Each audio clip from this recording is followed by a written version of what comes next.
নবম দশম শ্রেণীর ইজি বিজ্ঞান বই থেকে তোমাদেরকে স্বাগত জানাচ্ছি। এই পর্বে আমরা ষষ্ঠ অধ্যায়ের যে দ্বিতীয় সৃজনশীলটি আছে সেই দ্বিতীয় সৃজনশীল নিয়ে আমরা আলোচনা করব। আমরা যদি একটু প্রথম প্রশ্নের দিকে খেয়াল করি, প্রথম প্রশ্ন হচ্ছে মনোমার কি?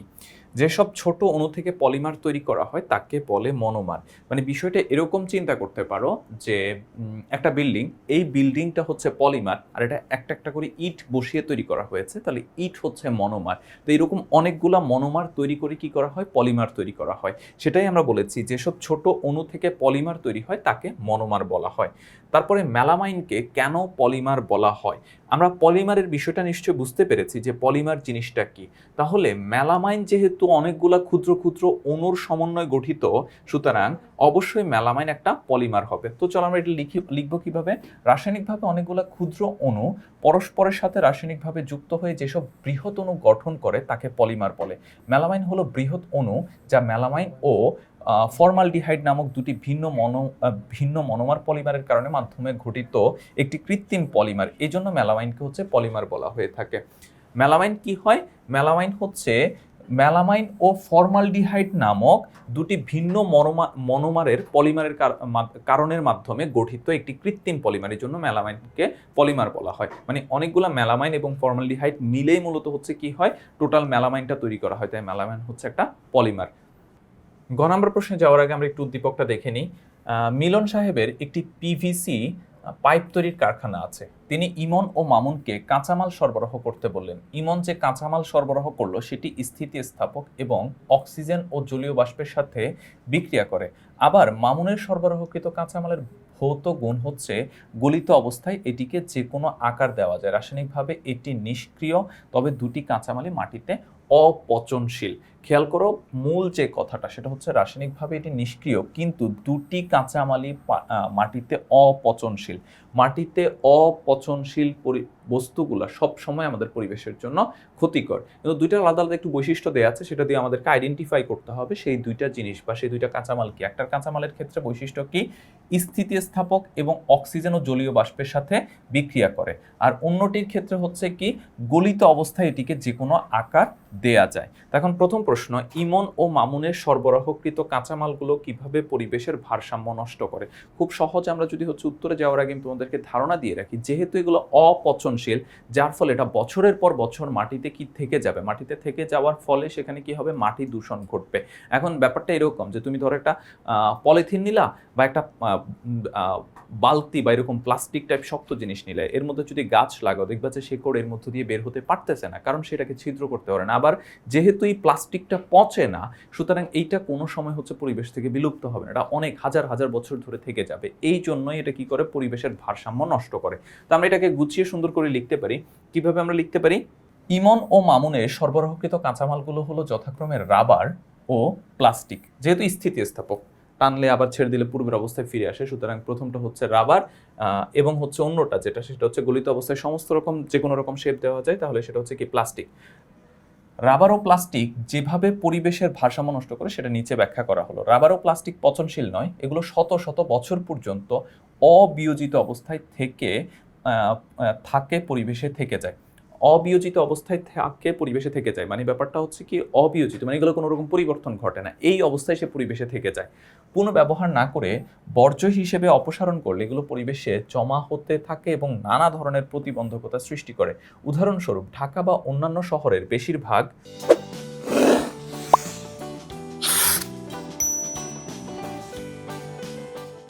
নর্দমার নালায় প্রচুর রাবার ও প্লাস্টিক জাতীয় জিনিস পড়ে থাকে। এগুলো জমতে জমতে এক পর্যায়ে নালা বন্ধ হয়ে যায় ও নর্দমার নালায় পানির প্রবাহ স্থবির হয়ে পড়ে।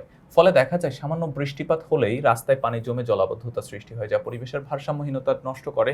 নালা নর্দমার ন্যায় এসব বর্জ্য নদীর পানিতে পতিত হলে নদীর তলদেশে জমতে থাকে এবং একসময় নদীর গভীরতা কমিয়ে দেয়, যা নাব্যতার জন্য মারাত্মকভাবে হুমকি। আবার যত্রতত্র ফেলে দেয়া রাবার ও প্লাস্টিকের বর্জ্য মাছের খাবার হিসেবে মাছের দেহে প্রবেশ করতে পারে।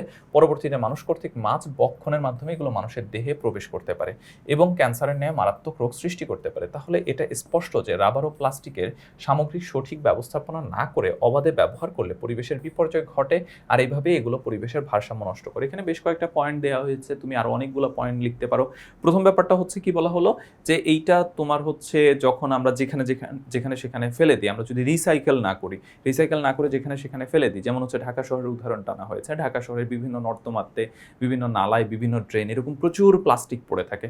এই প্লাস্টিকগুলো কি করে নর্দমাগুলা বা হচ্ছে নালাগুলা বা ড্রেনগুলো হচ্ছে কি করে জ্যাম করে ফেলে, যার ফলে সেখানে পানি ফ্লো হতে পারে না। পানি ফ্লো না হতে পারার কারণে মুহূর্তের মধ্যে হালকা বৃষ্টিপাতও দেখা যায়, ঢাকা শহরে জলাবদ্ধতা সৃষ্টি হচ্ছে। এটা একটা ভয়াবহ জিনিস এবং অনেক যন্ত্রণাদায়ক। তাহলে এইটা একটা প্রবলেম হলো। সেকেন্ড প্রবলেম হচ্ছে এগুলা কি হচ্ছে, তোমার যেগুলা ভেসে যেতে পারতেছে সেগুলো দেখা গেল নদীতে যাচ্ছে। নদীতে গিয়ে সাধারণত নদীর তলদেশে যদি জমা হয় তাহলে নদীর নাব্যতা মানে গভীরতা কমে যেতে থাকবে। নদীর গভীরতা কমে গেলে সেখানে মাছ আসা বন্ধ হয়ে যাবে, পানির ফ্লো কমে যাবে, যার ফলে কৃষক পানি পাবে না, এরকম সমস্যা তৈরি হবে। সেকেন্ড ব্যাপারটা হচ্ছে কি, যদি এগুলা মাটিতে জমা হতে থাকে তখন মাটির বৃষ্টির পানি যেটা আছে সেটা মাটিতে সরাসরি যেতে না পারে। বৃষ্টির পানি যদি মাটিতে যেতে না পারে বা কোনো একটা রিজিয়নে যদি হচ্ছে বৃষ্টির পানি মাটির গভীরে না যেতে পারে, সেখানে হচ্ছে পানির যে স্তরটা আছে সেটা নিচে নেমে যেতে থাকবে। তারপরে এগুলো অনেক সময় কি করে, মাছ না বুঝে খেয়ে ফেলে, যার ফলে মাছ মারা যেতে পারে একটা সমস্যা। আবার সেই মাছগুলো যদি আমরা খাই তাহলে সেখানে দেখা যায় হচ্ছে এই মেলামাইন জাতীয় বা হচ্ছে প্লাস্টিকের যে পদার্থগুলো আছে সেগুলো আমাদের শরীরে প্রবেশ করে ক্যান্সারের মতো মারাত্মক রোগ সৃষ্টি হতে পারে। তারপরে সমুদ্রের গভীরে যখন হচ্ছে এইগুলোর মধ্যে হচ্ছে ধরো মাছ আটকে যেতে পারে, নদীর মধ্যে এগুলোর মধ্যে মাছ আটকে যেতে পারে, মাছ আটকে গিয়ে হচ্ছে সেখানে মাছ মারা যেতে পারে।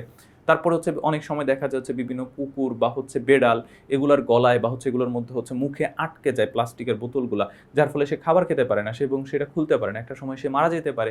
এরকম নানা রকম। তারপরে মাটিতে পড়ে মাটি দূষণ ঘটে, সেখানে গাছ জন্মাতে বাধা সৃষ্টি করে, এরকম অসংখ্য প্রবলেম তৈরি হয় যেগুলো হচ্ছে আমাদের কি করে, পরিবেশের ভারসাম্য নষ্ট করে। তুমি এরকম পয়েন্ট আকারে অনেকগুলো পয়েন্ট লিখতে পারো, তোমাদেরকে বেসিক একটা ধারণা এখান থেকে দিলাম। আচ্ছা, ঘ নাম্বার প্রশ্নে বলা হলো পিভিসি পাইপ তৈরিতে মিলন সাহেবের কোন কাঁচামালটি ব্যবহার করা উচিত বলে মনে করো? একটা হচ্ছে রাবার, সেটা আমরা বুঝলাম, যেটা স্থিতিস্থাপক অক্সিজেন ও জলীয় বাষ্পের সাথে বিক্রিয়া করে।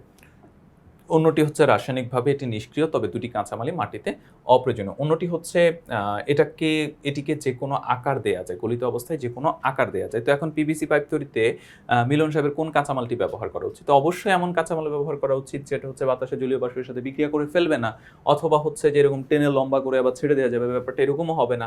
আবার এইটাকে হচ্ছে যে কোনো আকার দিতে পারা যাবে।